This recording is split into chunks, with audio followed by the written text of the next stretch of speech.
Hello viewers, আপনারা কেমন আছেন? আমি রাশেদ ফিনল্যান্ডের রিভাস্কুলা শহর থেকে বলছি। আজকে আমি সবসময় যে বিষয়গুলো নিয়ে আলোচনা করি, ভিসা টিপস নিয়ে আলোচনা করি, আজকে সে বিষয় নিয়ে আলোচনা করব না। আজকে একটু নতুন কোনো বিষয় নিয়ে আলোচনা করব। কারণ আমার এই চ্যানেলটা যখন আমি খুলেছিলাম তখন এই চ্যানেলের রাশেদ জানাতে চাই অথবা রাশেদ জানতে চাই এভাবে ব্যাপারটা আমার চিন্তায় ছিল। আর সেই ভাবনা থেকেই রাশেদের ভাবনা আমি আমারটা শেয়ার করছি আমার প্রতিদিনের ভিডিওতে।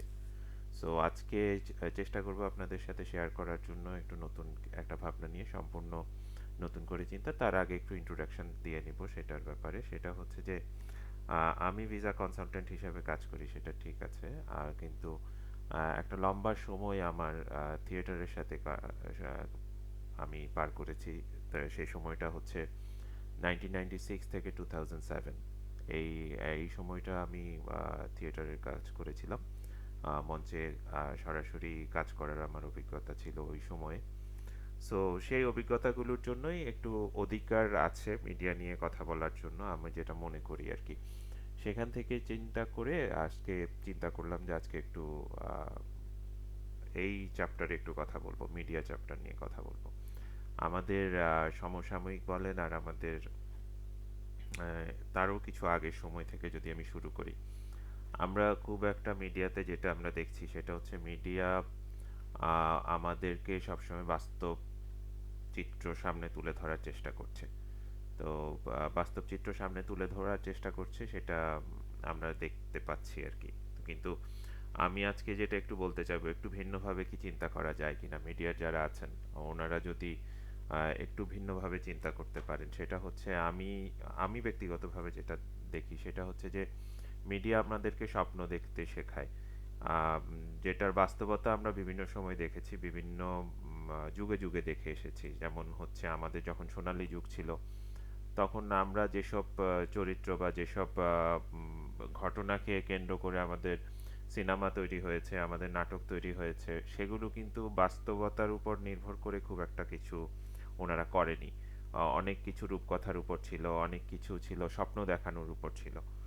সো আমি সেটাকে একটু মনে করি যে এখন আবার একটু হয়তো সময় এসছে আমাদেরকে সেভাবে একটু চিন্তা করার।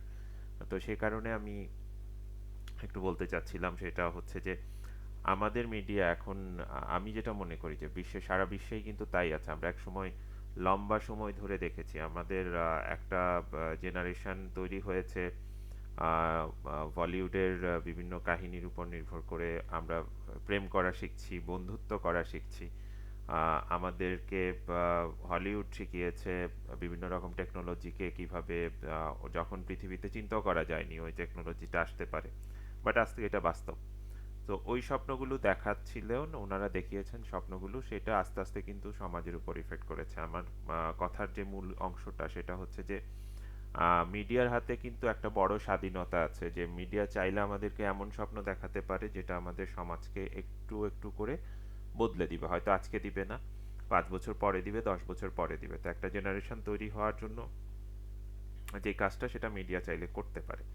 তো মিডিয়ারকে আমি এখন যেটা মিডিয়া বেশি করা শুরু করেছে সেটা হচ্ছে মিডিয়া বেশি মাত্রায় বাস্তব চিত্র দেখানোর একটা প্র্যাকটিস চলছে এখন।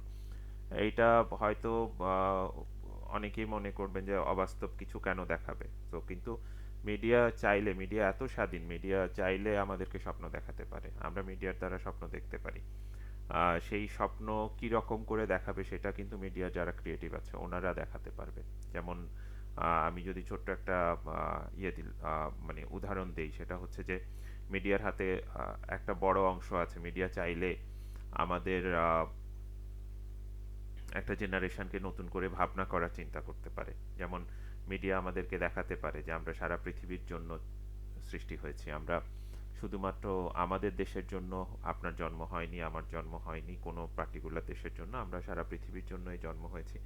মিডিয়া চাইলে ওটাকে ইফেক্টিভলি দেখাতে পারে। মিডিয়া চাইলে আরও কিছু করতে পারে। সেটার মধ্যে প্রধান যেটা, সেটা চাইলে মিডিয়া চাইলে আমাদের পলিটিক্সে ইনভলভ হয়ে মিডিয়ার মাধ্যমে সে দেখাতে পারে যে একজন নেতা, একজন রাজনৈতিক নেতা হোক, একজন যেরকম লিডার হোক, সমাজের যে লিডার আমরা যেটা দেখি সেই চিন্তাটা ওনার যেই সদ্গুণগুলো থাকবে, ওনার ওনার যেই মানে গুণাবলীগুলো থাকবে সেগুলো আমরা মিডিয়া চাইলে দেখাতে পারি। আমাদের বাস্তবতা দেখানোর দরকার নেই যে হ্যাঁ, নেতা হলেই এটা হতে হবে, নেতা হলেই ওইরকম মানে ওনাকে ভয়ঙ্কর হতে হবে, তা আমরা না দেখিয়ে আমাদেরকে স্বপ্ন দেখাতে পারি আমরা চাইলে যে একজন নেতার কি কি ভালো গুণ আছে, সেই গুণগুলো আমরা সামনে নিয়ে আসতে পারি।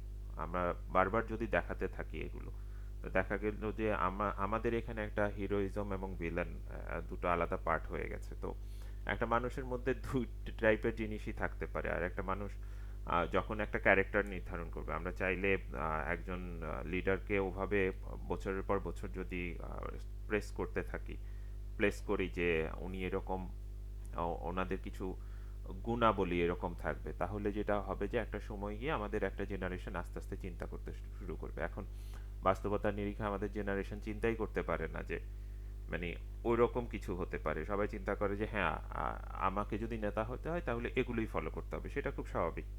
আমরা ছোটবেলা থেকে নায়কদেরকে ফলো করে এসেছি।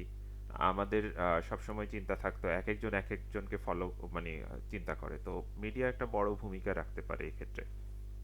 আজকে বেশি বড় করব না, this is part one, but এইটা বলার উদ্দেশ্য হলো যে আমি যদিও আমার প্রফেশনালি আমি কনসালটেন্সি করি, ভিসা কনসালটেন্সি, বাট যেহেতু আমার একটা দীর্ঘ সময় নাটকের সাথে সম্পৃক্ত ছিলাম, তাই আমার কাছে মনে হচ্ছিল যে হ্যাঁ, আমারও কিছু দায়বদ্ধতা আছে। আমি হয়তো নিজে কিছু করতে পারবো না, কিন্তু আমারও কিছু দায়বদ্ধতা আছে সহযোগিতা করার জন্য, যে আমরা এইভাবে চিন্তা করতে পারি। আমাদের এখন যারা নির্মাতারা আছেন, এখন যারা নির্মাণ করছেন, ওনারা যদি এভাবে একটু সমাজ চিন্তা করেন যে হ্যাঁ, আমরা পুরোপুরি স্বাধীন, আমরা যা দেখাতে চাইবো, আমরা যেভাবে ভালোভাবে দেখাতে চাইবো সেটাই, বাস্তবতাই আমাদেরকে দেখাতে হবে তা না।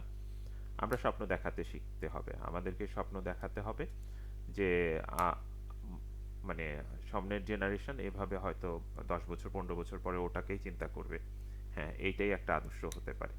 সো আজকে এটুকুই বলেই শেষ করছি। আবার হয়তো সামনে আরে কোনো সময় আরো পরবর্তী, কারণ এই মিডিয়া পার্ট নিয়ে একটা পর্বে কথা বলে শেষ করা যাবে না, এটা ভবিষ্যতে আরো কথা বলা হবে। তো ধন্যবাদ, সবাই ভালো থাকবেন।